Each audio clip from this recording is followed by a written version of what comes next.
네, 오늘 본문 말씀 마태복음 4장 1절로 10절의 내용 우리가 너무나도 잘 알고 있는 내용이죠.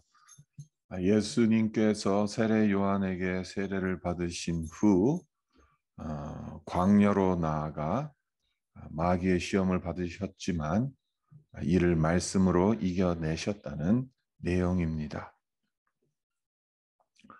물론 예수님이 받으신 시험은 우리가 받는 시험과는 질적으로 차원이 다릅니다. 예수님은 죄가 없으신데도 우리의 구원을 이루기 위해 시험을 받으셨던 반면 우리는 우리의 죄 때문에 시험을 받을 때가 많지 않습니까? 이런 차이가 있기는 합니다마는 예수님께서 마귀의 시험을 어떻게 이기셨는지를 배운다면 우리 역시 어떤 시험도 극복할 수 있지 않을까 하는 생각을 해봅니다. 예수님께서는 우리에게 본을 보여주신 거예요. 시험을 받았을 때 어떻게 해야 되는지 그것에 대한 본을 보여주셨다. 그래서 우리에게 예수님께서 어떻게 시험을 통과하셨는지 그것을 살펴보면서 우리의 삶 가운데도 시험이 없을 수는 없어요. 그 시험을 우리가 이길 수 있다. 그 비결이 있다. 그것을 오늘 함께 살펴보고자 합니다. 먼저 우리가 알아야 할 사실이 무엇인가 하면요. 너무나도 당연하겠지만 예수님도 시험을 받으셨다는 사실입니다. 1절로 3절까지 보시면 그때에 예수께서 성령에게 이끌려 마귀에게 시험을 받으러 광야로 가사 40일을 밤낮으로서 금식하신 후에 줄이신지라 시험하는 자가 예수께 나와서 이르되 네가 만일 하나님의 아들이거든 명하여 이 돌들로 떡덩이가 되게 하라. 여러분도 잘 알고 계시다시피 시험은 이중적인 의미를 갖고 있어요. 하나는 유혹한다는 의미죠. 잘못된 길로 끌고 가서 망하게 하는 것이 유혹입니다. 그리고 또 다른 의미는 테스트한다는 의미입니다. 테스트를 통해 현재 이 사람의 수준이 어느 정도인지를 알아보는 거예요. 그리고 이 테스트의 궁극적인 목적은 더 높은 수준으로 이끌기 위함입니다. 그러니까 유혹은 그 사람 망치게 하는 거고 테스트는 그 사람 잘 되라고 하는 거예요. 그러니까 이중적인 의미가 시험이란 이 단어 안에 담겨져 있습니다. 근데 마귀가 예수님을 시험한 것, 예수님을 더 높은 수준으로 이끌기 위함이겠습니까? 아니잖아요. 예수님을 잘못된 길로 끌고 가서 공생의 사역을 못하게 하기 위해서잖아요. 자, 그렇다면 예수님이 하나님의 아들이라는 것을 잘 알고 있는 마귀가 예수님을 유혹하려고 덤벼들었다면 참 연약하고 부족한 우리에게는 어떻게 할 것 같습니까? 마귀는 우는 사자같이 두루 삼킬 자를 찾는다고 했어요. 유혹하기 위해 부지런히 뛰어다닌다는 거예요. 끊임없이 믿음의 길에서 우리를 이탈하게 만들려고 사명을 감당치 못하게 하려고 우리를 유혹한다는 겁니다.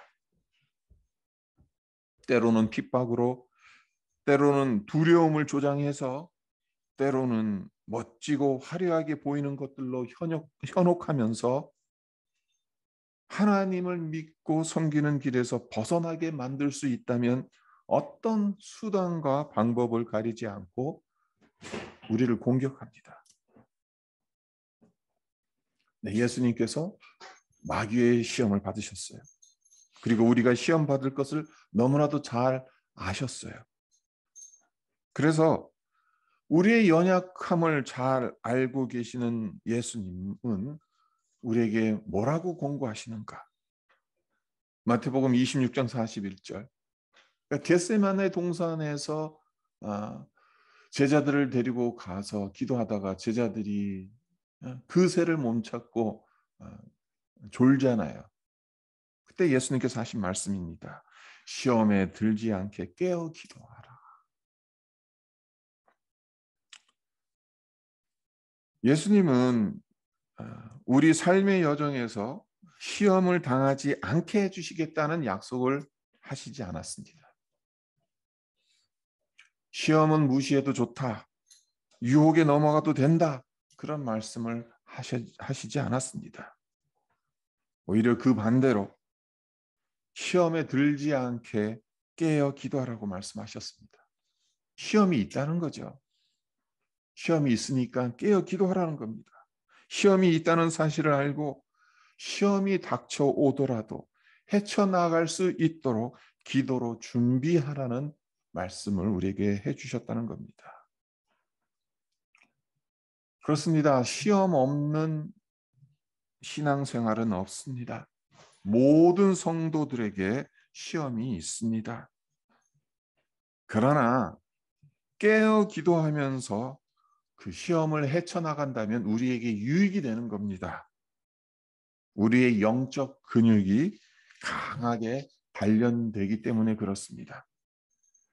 깨어 기도하면서 시험을 이겨나갈 때 우리의 믿음이 더 단단해지기 때문에 그렇습니다.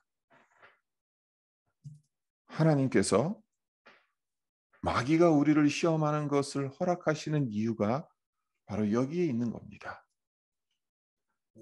바라기는 우리 모두 시험을 당할 수밖에 없겠지만 시험에 들지 않게 깨어 기도해서 우리의 믿음이 더 단단해져 가기를 기원합니다. 다음으로 예수님께서 받으신 시험의 내용을 살펴보고자 하는데요. 마귀가 예수님을 시험한 것 세 가지잖아요. 근데 그 세 가지 시험 내용을 보면 모두 다 이기심을 조장하는 것이다라는 것을 발견하게 돼요. 마귀가 예수님을 시험하는 세 가지 모두 다 궁극적으로는 너 자신을 위해서 하라는 겁니다. 먼저 첫 번째 시험을 한번 볼까요? 3절입니다. 시험하는 자가 예수께 나와서 이르되 네가 만일 하나님의 아들이여든 명하여 이 돌들로 떡덩이가 되게 하여라. 예수님은 돌을 떡으로 만드실 능력이 충분히 있으신 분이죠. 훗날 떡 5덩어리, 물고기 2마리로 장정 5,000명을 먹이시는 기적을 행하셨어요. 그러니까 마음만 먹으면 얼마든지 돌을 떡으로 만드실 수 있어요. 근데 마귀가 왜 예수님에게 돌을 떡덩이로 만들어 먹어라? 예수님 지금 줄이신 상태잖아요. 40일 동안 금식하신 상태니까. 그러니까 예수님의 어떤 그 육체적인 연약함을 파고 들어가는 거죠. 너에게는 그러한 능력이 있지 않냐? 하나님의 아들이지 않냐?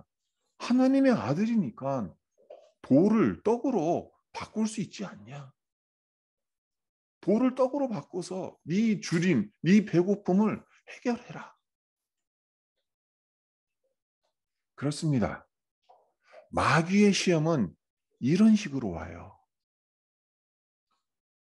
내가 할 수 없는 것을 가지고 마귀는 유혹하지 않아요. 내가 할 수 있는 것, 내가 가진 것을 통해서 마귀는 우리를 유혹합니다. 하나님의 아들이라면 돌을 떡으로 만들 수 있는 능력 정도는 있지 않겠냐? 너에게 그런 능력이 있으니까 네 마음대로 해도 된다고 유혹을 합니다. 솔직히 내 마음대로 하는 것 얼마나 폼납니까? 내 마음대로 다 하면서 산다면 얼마나 살맛 나겠어요? 그러나 하나님께서 그렇게 하도록 허용하십니까? 그렇게 하실 때도 있겠지만 대부분의 경우엔 허용하시지 않습니다. 왜 그렇습니까? 하나님은 우리 삶에 하나님을 영화롭게 하고 이웃을 섬기라는 목적을 주셨기 때문입니다. 하나님을 영화롭게 하는 것과는 전혀 상관없이, 이웃을 섬기는 것과는 상관없이 내 욕심을 채우기 위해 하나님께서 주신 것들을 내 마음대로 사용한다면 하나님의 뜻에 어긋난 거예요. 내게 충분한 능력이 있어요. 내게 충분한 뭔가가 있어요. 힘이 있어요. 하지만 그거 하나님의 영광과 다른 사람들을 섬기기 위해서 사용하지 않는다면, 내 자신을 위해서 사용한다면, 내 욕심을 채우기 위해서 내 마음대로 사용한다면 하나님의 뜻을 저버리는 겁니다. 마귀는 지금 예수님에게 이 유혹을 하고 있는 거예요. 결국 돌을 떡덩이로 바꾸라는 것은 인간이 이 땅에서 이뤄가야 할 삶의 목적, 하나님의 영광을 위한, 다른 사람들을 위해서, 다른 사람들을 섬기기 위해서 하나님께서 허락하신 것들, 그것을 사용하라는 것, 그것이 아닌 너를 위해서 그 시험을 하고 있다는 거죠.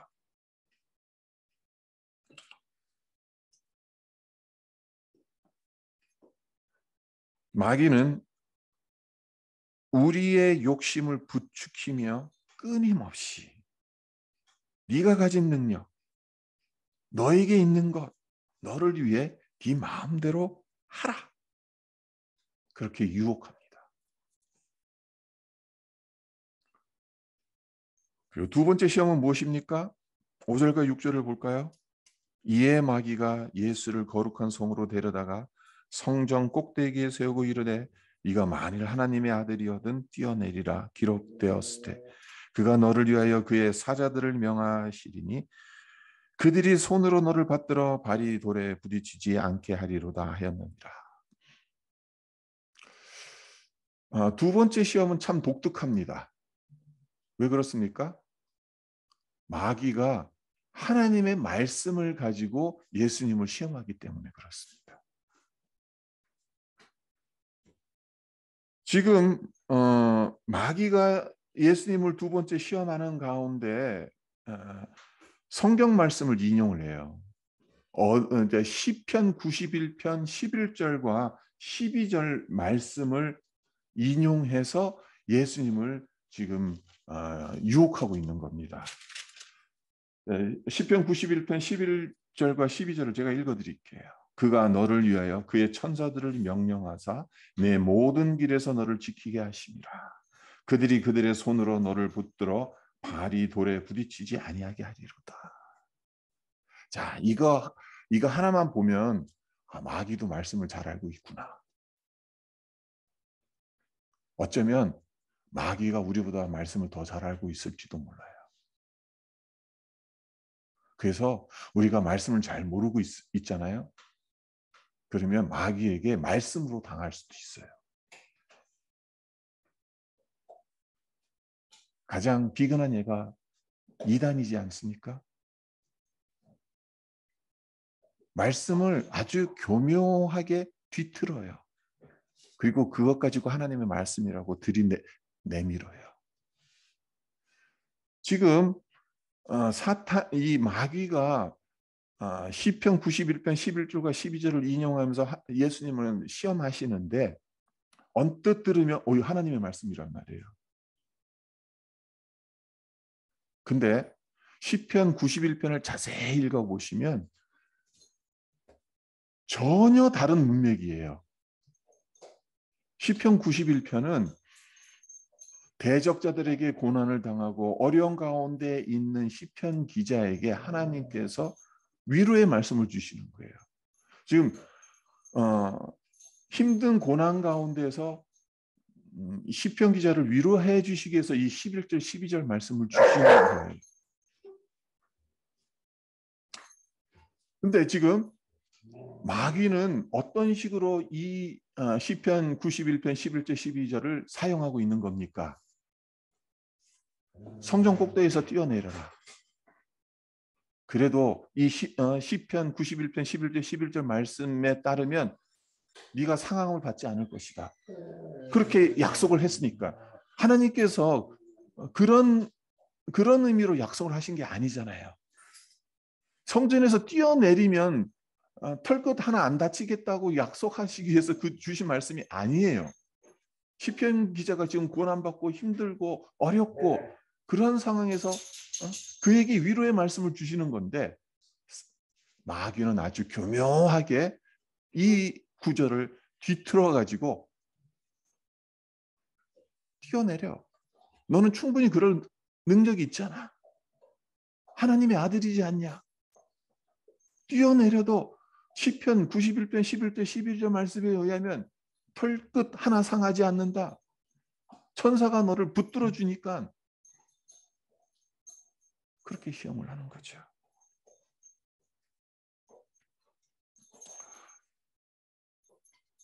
한번 생각해 보십시오. 수많은 사람들이 지켜보고 있어요. 높은 성전 꼭대기에서 뛰어내렸어요. 하지만 다친 데 하나 없이 사뿐히 내려옵니다. 그렇다면 지켜보는 모든 사람들이 탄성을 지르겠죠. 지켜 세워주지 않겠습니까? 마귀는 예수님에게 얼마든지 그렇게 할 수 있는 능력이 있으니까 스스로를 높이고 많은 사람들의 이목을 집중시켜 보라는 유혹을 하고 있는 겁니다. 마귀는 우리에게도 동일하게 유혹을 합니다. 끊임없이 내가 인정받아야 한다. 모든 사람이 나를 주목해야 한다. 나를 높여야 한다. 이 마음을 갖도록 미혹합니다. 삶의 초점을 나에게 맞추어서 주님께 영광 돌리지 못하도록 시험을 하는 거예요. 이것이 두 번째 시험입니다. 그리고 마지막 세 번째 시험입니다. 8절과 9절을 보죠. 마귀가 또 그를 데리고 지극히 높은 산으로 가서 천하만국과 그 영광을 보여 이르되 만일 내게 엎드려 경배하면 이 모든 것을 내게 주리라. 예수님께서 왜 이 땅에 오셨습니까? 세상의 구주가 되기 위해서 이 땅에 오셨죠. 네, 어떤 식으로 세상의 구주가 되시는 겁니까? 십자가를 짊어져야 하는, 그래야 세상의 구주가 되시는 겁니다. 네, 온 세상은 십자가에 달리신 주님께 무릎을 꿇는 겁니다. 그런데 지금 마귀는 예수님을 어떤 식으로 유혹하고 있습니까? 마귀도 잘 알고 있어요. 예수님이 이 땅에 오신 이유를. 예수님이 십자가를 지셔야 하는 것을 알고 있어요. 그러니까 고통스러운 십자가 왜 지냐? 더 쉬운 방법이 있다. 고통스러운 십자가 지지 않아도 온 세상을 다스릴 방법이 있다. 나에게 경배만 하면 천하만국의 주인으로 만들어 주겠다. 예수님을 유혹하고 있는 겁니다. 편하고 쉬운 길이 있다는 겁니다. 하나님께서 정하신 방법에 따라 세상의 주님이 되셔야 할 예수님에게 하나님의 방법이 아닌 쉽고 편한 방법을 택하라는 겁니다. 절 한번 딱 하면 이 모든 것, 이 모든 영화, 이 세상 만국 주겠다. 얼마나 그럴싸한 유혹이에요. 고통스러운 십자가 질 필요가 없잖아요.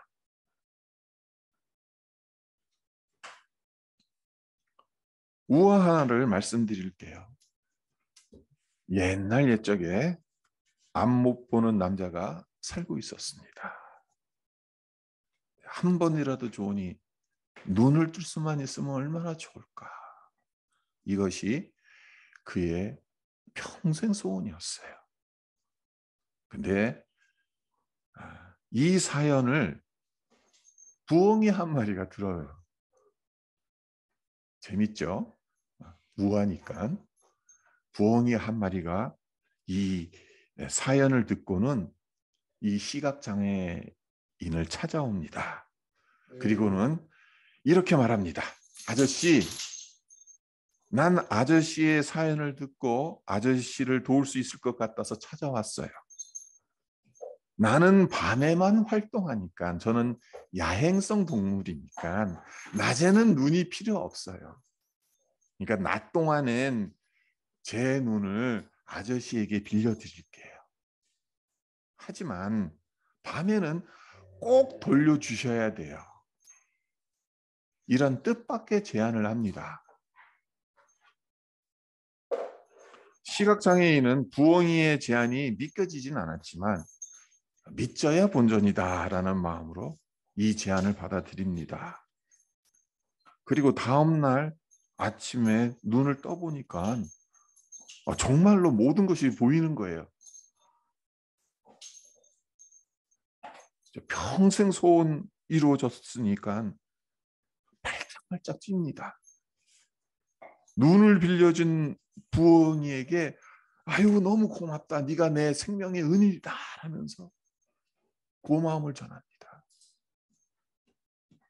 그리고 그날 이후로 부엉이와 함께 살면서 낮에는 그가 활동하고 밤에는 부엉이가 활동을 해요.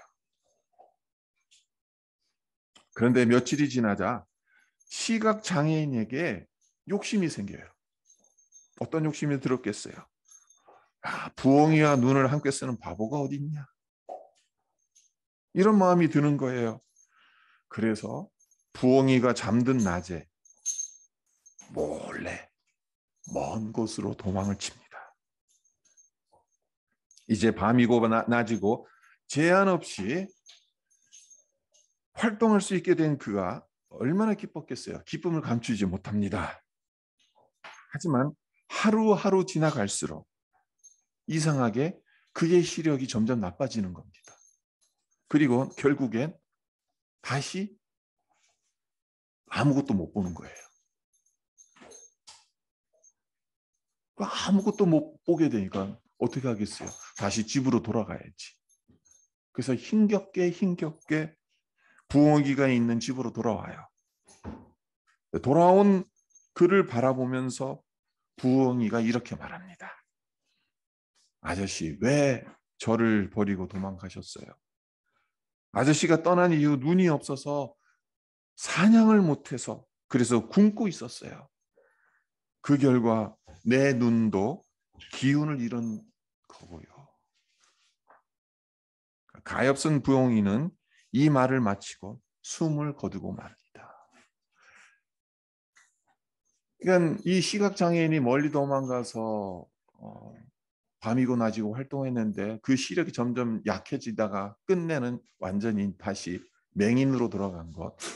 밤에 부엉이가 나가서 사냥을 하고 먹이를 잡아먹어야 그래야지 그 에너지가 눈에도 다시 가는 건데 그걸 안 하니까 눈이 이제 그렇게 시력을 잃어버린 거죠. 근데 시각장애인이 어떻게 되겠어요? 자기 잘못 후회합니다. 엉엉 울었어요. 하지만 소용이 없는 거예요. 욕심 때문에 망한 거죠.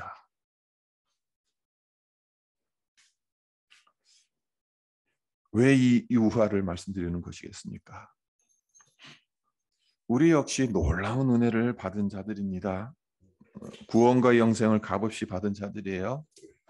어쩌면 정말 앞 못 보는 장애인처럼 우리가 영적으로 장애인들이지 않았습니까? 그런데도 예수님께서 십자가를 져 주심으로 우리가 하나님의 아들이 됐고 하나님의 뜻을 알아가요.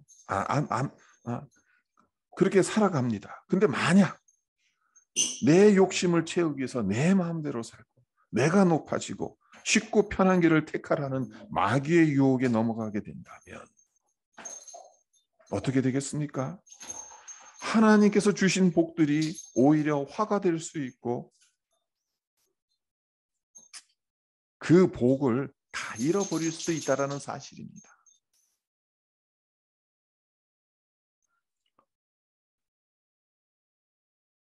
그거 하려고 마귀는 우리를 계속해서 끊임없이 시험합니다. 하나님께서 주신 것들 다 뺏어가려고. 하나님께서 주신 복을 화로 만들려고. 그렇다면 중요한 질문 하나가 남죠. 마귀의 시험을 어떻게 극복해야 되냐는 겁니다. 예수님께서 마귀의 시험을 어떻게 물리치셨는지 보면 그것을 알면 되잖아요. 예수님은 마귀의 시험을 어떻게 물리치셨습니까? 우리 너무 잘 알고 있지 않습니까? 말씀으로 물리치셨어요. 여기까지는 잘 알고 있어요. 말씀으로 물리치셨다. 근데 이것이 의미하는 바가 뭔지를 우리는 좀 더 확대해서 생각해 볼 필요가 있다는 겁니다. 마귀의 첫 번째 시험에 대한 예수님의 응답이 4절에 나와요. 4절을 보죠.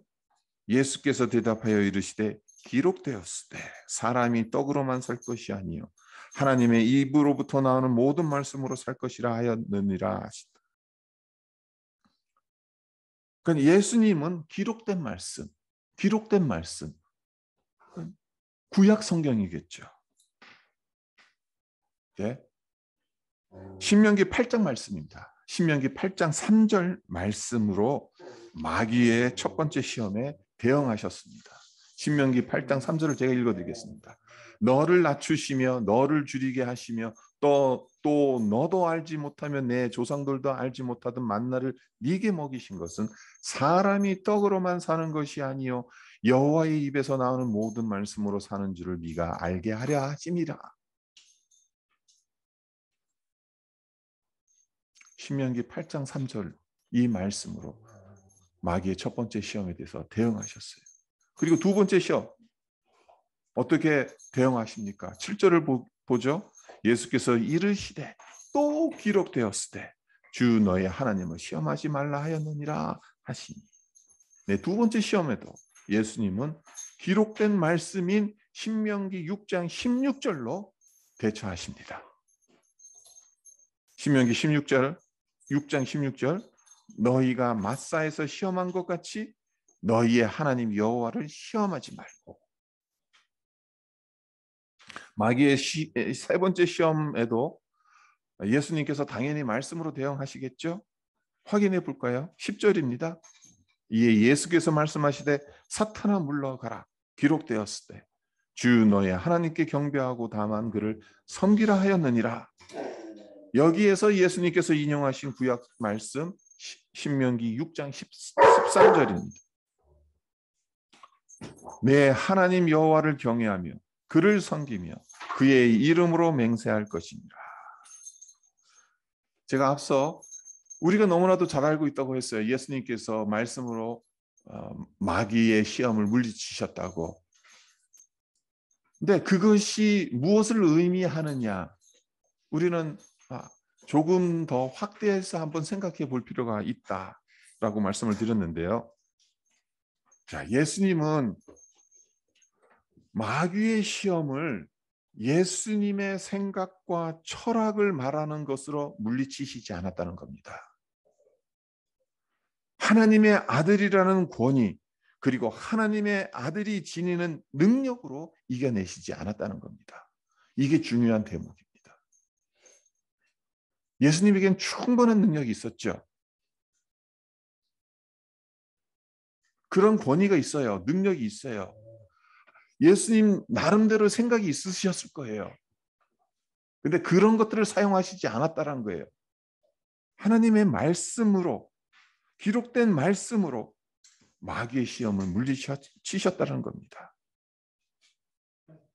예수님께서 우리에게 마귀의 시험을 물리치는 비결이 말씀에 있다는 것을 분명하게 가르쳐 주시고 있는 대목인데요.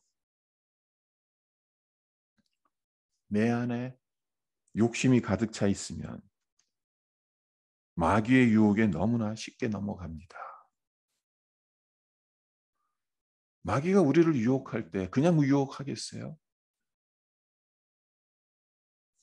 우리에게 있는 이 욕심, 그거를 건드리는 거예요. 그것이 먹는 것이든 아니면 나를 높이게 하는 명예욕이든 아니면 쉽고 편한 길을 가게 하는 것이든 다 내 욕심을 이렇게 건드리는 거예요. 그러나 우리가 말씀으로 가득 차 있으면 마귀가 그 어떤 달콤한 것으로 유혹한다 하더라도 물리칠 수 있다는 겁니다. 그렇습니다. 내 생각이 아닙니다. 내가 말하고 싶은 것이 아닙니다. 내가 가지고 있는 능력, 내가 가지고 있는 그 어떤 것이 아닙니다. 그것으로 마귀의 시험을 이길 수가 없어요. 마귀는 오히려 그것 가지고 우리를 역공할 수도 있어요. 하나님의 말씀으로 나가야 한다는 겁니다. 우리의 삶에 마귀의 시험이 없으면 얼마나 좋겠습니까마는 시험은 늘 있어 왔고 앞으로도 있을 겁니다. 그렇기 때문에 시험을 피할 수 없고 그리고 또한 시험을 무조건 피하려는 것이 좋은 전략도 아닙니다. 예수님을 보세요. 예수님은 마귀의 시험을 받으셨을 때 피하셨습니까? 도망가셨습니까? 무시하셨습니까? 아니에요. 당당히 그 시험을 받으셨어요. 말씀으로 마귀의 유혹을 물리치셨어요. 이것이 오늘 예수님께서 마귀에게 시험 당하신 그러나 말씀으로 이겨내셨다라는 우리의 삶에 적용하는 중요한 말씀이라는 겁니다. 예수님께서 말씀으로 마귀의 시험을 이기셨던 것처럼 우리 역시 말씀으로 무장해서 마귀의 시험을 이겨나가기를 주님의 이름으로 축원드립니다. 잠깐 기도하겠습니다. 예수님도 시험을 당하셨습니다. 마귀가 예수님을 세 가지로 유혹했습니다. 예수님께서 공생의 사역을 하지 못하도록 아예 싹을 잘라 버리려고 공생에 시작하기 전에 예수님을 미혹하고 예수님을 넘어뜨려서 우리를 구원하시기 위한 그 구원의 사역들을 감당하지 못하게 하도록 마귀가 예수님을 시험했습니다. 예수님을 시험한 마귀라면 연약하고 부족한 우리에게 얼마나 많은 시험을 하겠습니까? 하나님, 정말 우리가 하나님 앞에서 하나님 정말 예수님께서 받으셨던 이 시험을 차원이 다르다고 우리와 전혀 다른 시험을 받았다고 그렇게만 생각하지 않고 오히려 예수님께서 어떻게 그 시험들을 이겨내셨는지 그 비결을 우리가 바라보면서 우리의 삶 가운데 있는 여러 시험들을 믿음으로 말씀으로 아버지 이겨나가는 하나님 그런 우리 모두가 되기를 소망합니다. 하나님 주님께서 말씀으로 마귀의 시험을 이겨내신 것처럼 하나님 우리 역시 하나님의 말씀이 우리의 마음에 가득 넘쳐나게 하시고 무장되게 해주셔서 그 어떤 시험에도 하나님 우리의 능이 아닌 우리의 힘이 아닌 우리의 생각이 아닌 하나님의 말씀으로 하나님 이 시험들을 통각해 하시고 하나님께 영광 올려드리게 하여 주시옵소서. 감사드리며 예수님의 이름으로 기도합니다.